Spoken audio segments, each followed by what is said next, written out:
Shalom, selamat malam semuanya. Saya akan memperkenalkan diri saya. Nama saya Janet Detan. Dan saya Gerald Stanley Wilkis. Saya mamanya dari anak Gerald Wilkis. Di sini kami akan mereview kembali buku yang kami baca, yaitu buku berjudul Heaven is for real. Jadi ini adalah gambar dari buku tersebut. Jadi teman-teman semua, buku yang kami baca itu berjudul Heaven is for real. Buku ini diangkat dari sebuah kisah nyata yang berada di Amerika Serikat. Buku ini bercerita tentang sepasang keluarga yang mendapatkan cobaan dari Tuhan, yaitu anaknya ini terkena usus buntu, lalu usus buntunya pecah, sehingga dia harus dioperasi. Nah, saat anaknya ini dioperasi, dia ke surga dan dia melihat sebuah malaikat dan juga melihat Tuhan Yesus. Nah, saat dia di surga, dia melihat berbagai kejadian-kejadian yang ada di bumi. Sehingga hal ini menimbulkan pertanyaan-pertanyaan bagi sang keluarga. Di awal buku ini bercerita tentang sepasang keluarga yang terdiri dari sepasang pasutri yang istrinya bernama Sonja, sang suami bernama Todd, dan juga mereka memiliki seorang anak laki-laki bernama Colton dan juga seorang anak perempuan bernama Casey. Jadi sang ayah ini berprofesi sebagai pendeta sekaligus juga pemadam kebakaran. Kenapa? Karena mereka pada saat itu sedang dalam kendala ekonomi, sehingga sang ayah harus mencari pekerjaan lain selain menjadi pendeta. Dan juga sang istri berprofesi sebagai ibu rumah tangga. Cerita dimulai ketika sang ayah atau sang suami ini berkhotbah di gerejanya. Anak-anak beserta istrinya senang sekali duduk di bagian depan di dalam gereja. Dan jemaat juga sangat senang pendeta ini berkhotbah karena sangat terberkati bagi mereka. Beberapa hari telah berlalu dengan penuh sukacita pada keluarga ini. Suatu ketika sang ayah mengajak sang ibu pergi bermain baseball di sebuah lapangan. Anak-anaknya menonton mereka dari luar lapangan. Tiba-tiba sang ayah terantuk pada sebuah kayu dan membuat kaki sang ayah ini berdarah dan tidak bisa berjalan. Pada saat itu mereka langsung melarikan sang suami pergi ke rumah sakit untuk penanganan medis secepat mungkin. Satu hari setelah itu sang suami ataupun sang ayah ini diperbolehkan pulang ke rumah. Dia pun mulai berangsur-angsur sembuh dan mulai berkhotbah di gerejanya, tapi dia masih menggunakan tongkat. Pada suatu ketika dia berkhotbah menggunakan tongkat, dia terjatuh dan pingsan. Lalu para jemaat beserta istrinya membawa dia pergi kembali ke rumahnya untuk beristirahat. Beberapa minggu kemudian sang pendeta ataupun sang suami ini sudah berangsur-angsur sembuh dan bisa melakukan aktivitasnya seperti biasa. Ya, setelah itu sang istri datang kepada suami dan memberikan saran untuk mereka berekreasi di luar kota, lebih tepatnya di kebun binatang, untuk membawa anak-anak mereka serta mereka agar mereka bisa refreshing dari berbagai beban mereka. Ya, setelah itu mereka pergi ke luar kota menggunakan mobil sambil mendengarkan musik We Will Rock You. Jadi itu adalah musik kesukaan mereka dari dulu. Ya, sesampainya mereka di kebun binatang, mereka melakukan berbagai aktivitas yang sangat menyenangkan, sehingga beban mereka terasa teringankan. Ya, setelah itu, sang anak perempuan itu Casey, dia ingin memegang sebuah laba-laba yang sangat besar. Dia tidak takut dengan laba-laba tersebut, dia memegangnya tanpa rasa takut. Sang Colton yang melihatnya, dia juga ingin memegang laba-laba tersebut, tetapi dia takut untuk memegangnya. Nah, setelah kejadian itu, mereka sekeluarga pun pulang ke rumah. Sesampainya mereka di rumah, kedua anak mereka ini mulai merasa mual bahkan sampai muntah tanpa henti-hentinya.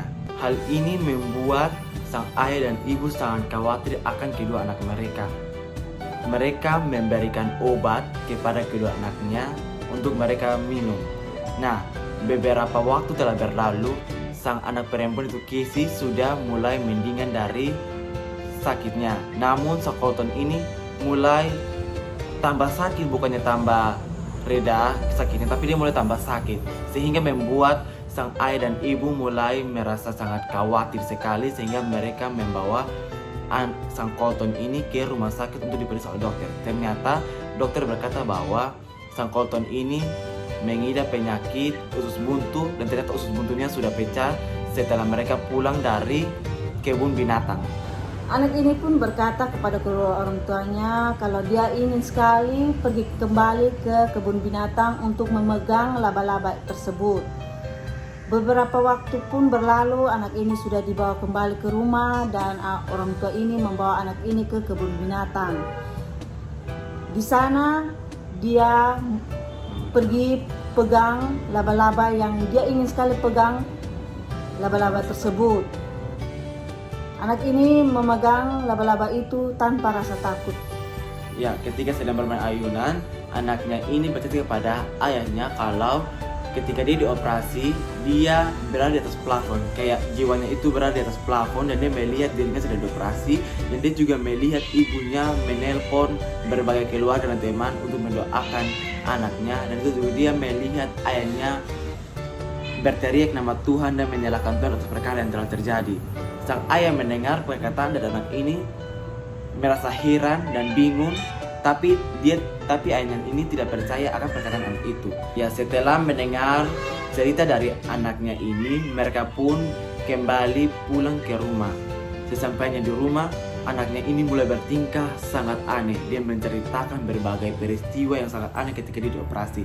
Yaitu dia bercerita kalau malaikat bernyanyi kepada dia, tetapi ketika anaknya ini menyuruh malaikatnya menyanyi "We will rock you", malaikatnya malah tertawa.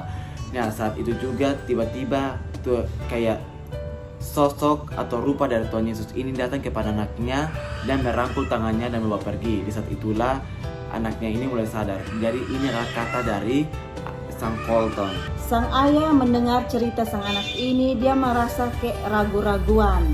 Makanya setelah itu sang ayah pergi ke psikolog untuk menceritakan kejadian tersebut. Apakah cerita tersebut masuk di akal atau tidak? Psikolog ini mendengar cerita sang ayah ini, dia merasa lucu dan dia pun tertawa. Setelah itu sang ayah mengundurkan diri pelan-pelan dan pergi dari psikolog itu. Ya, setelah sang suami ini pulang dari psikolog, dia mulai percaya dengan suatu pernyataan yang diberikan oleh anaknya. Yaitu anaknya berkata bahwa dia melihat berbagai orang yang sudah meninggal di surga sana. Namun dia juga berkata bahwa dia melihat adiknya, yaitu dia mengetahui bahwa ibunya pernah hamil seorang anak tapi gugur, dia tidak memberi nama. Dia melihat anak tersebut di surga. Ya, setelah sang ayah dan sang ibu ini percaya dengan pernyataan dari anaknya, mereka mulai percaya bahwa anaknya ini pergi ke surga menemui Tuhan Yesus dan juga malaikat dan juga berbagai orang-orang yang sudah meninggal. Ya, setelah itu ayahnya mulai bersaksi di gereja. Ayahnya bersaksi tentang mulai dari awal secara kronologi, dari awal sampai akhir kejadian anaknya ketika dioperasi, sehingga membuat orang-orang merasa terberkati dengan kesaksian dari ayahnya. Sehingga setelah kesaksian, para jemaat mulai memeluk sang ayah dan juga sang anak. Ya, setelah kesaksian, sang ayah dan sang ibu dan anak-anaknya pulang ke rumah. Ya, sesampainya di rumah, sang ayah ini membuka handphone dan mendapati berita bahwa pernah ada kejadian yang sangat terkenal, yaitu ada satu anak perempuan yang dia melihat Tuhan Yesus dan dia menggambar rupa dari Tuhan Yesus, sehingga sang ayah ini memberikan hasil gambar Tuhan Yesus yang dilihat oleh anaknya itu kepada anaknya, dan anaknya berkata bahwa ini adalah orang yang dia lihat di surga. sehingga membuat ayahnya mulai percaya. Di saat itulah cerita selesai. Ya baik, ceritanya sudah selesai dan cerita ini mau mengajarkan kita bahwa apapun persoalan yang kita hadapi nantinya, kita tidak boleh menyalahkan Tuhan dalam perkara hal tersebut. Di sini Tuhan mau mengajarkan kita untuk cobaan-cobaan yang kita hadapi itu datang untuk menguatkan iman dan percaya kita kepada Tuhan. Percayalah, Tuhan pasti akan memulihkan keadaan kita. Pelajaran yang kedua yaitu dalam buku ini juga ada satu kalimat, yaitu Jesus really love children.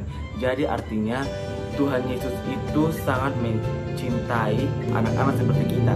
Tuhan itu bisa mencintai kita. Tuhan itu selalu cinta dan kasih Tuhan itu tidak pernah habis dalam kehidupan kita. Dia kasihnya itu dia curah kepada kita itu dalam bentuk apapun. Sama seperti dalam cerita ini, Colton ini ketika dioperasi dia bisa sembuh, itu karena mukjizat dari Tuhan, karena cinta kasihnya Tuhan terhadap Colton ini. Jadi kita harus bersyukur kepada Tuhan atas cinta dan kasihnya yang telah Tuhan berikan kepada kita. Sekian dan terima kasih. Hanya ini yang dapat kami bagikan. Semoga dapat memberkati kita semua. Amin. Shalom. Shalom.